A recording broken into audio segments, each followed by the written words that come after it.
The starting point in science is observation. What you are seeing here is what happened to the North Tower of the World Trade Center, the second of 3 buildings to collapse on 9/11/2001.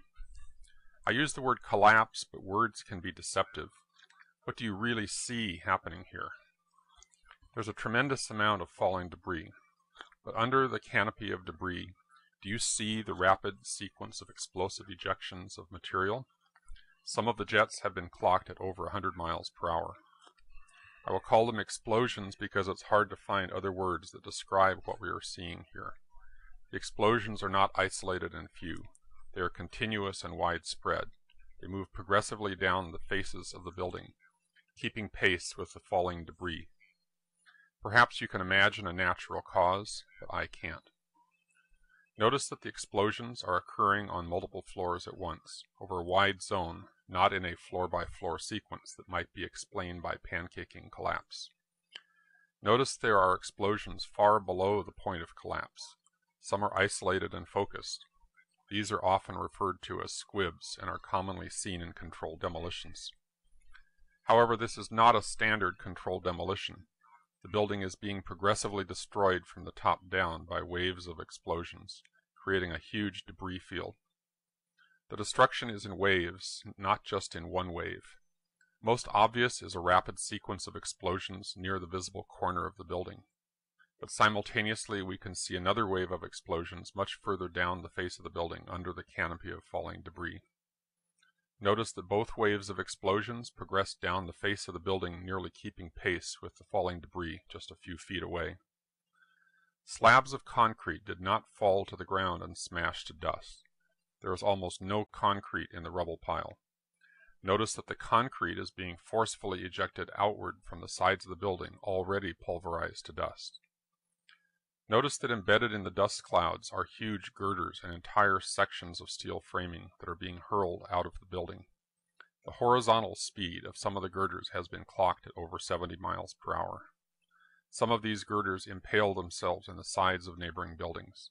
Some landed as much as 2 football fields away from the base of the tower. What could hurl heavy girders with such force and give them such speed? Some people have suggested that the weight of the tower crushing down on the girders caused them to flex, and they sprung sideways by a spring action. But we are not seeing isolated jumping girders. We are seeing a major fraction of the mass of the building, steel, concrete, office furniture, and the remains of human beings, reduced to small pieces of rubble and fine dust, and being explosively ejected in all directions. Bone fragments are found on the roofs of adjacent buildings. The bones were not crushed in the falling mass, or they would have been trapped in the debris pile. They were pulverized along with everything else and blown out in all directions.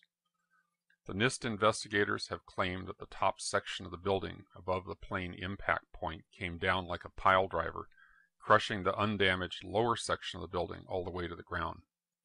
The top section of the building is, however, noticeably absent. There is nothing above the ring of explosions except for a fountain of debris. Can you see a pile driver? It does not appear that the building is being crushed by anything. The waves of destruction and explosive ejections of material are occurring over a wide zone that continues all the way to the top of what remains of the building. The scientists at NIST did not model the collapse of the towers. Their analysis was gravely flawed in many ways, but the biggest flaw was that the scope of their investigation was artificially limited. They took their analysis only to the point of initiation of collapse, as though all that followed was inevitable and needed no explanation.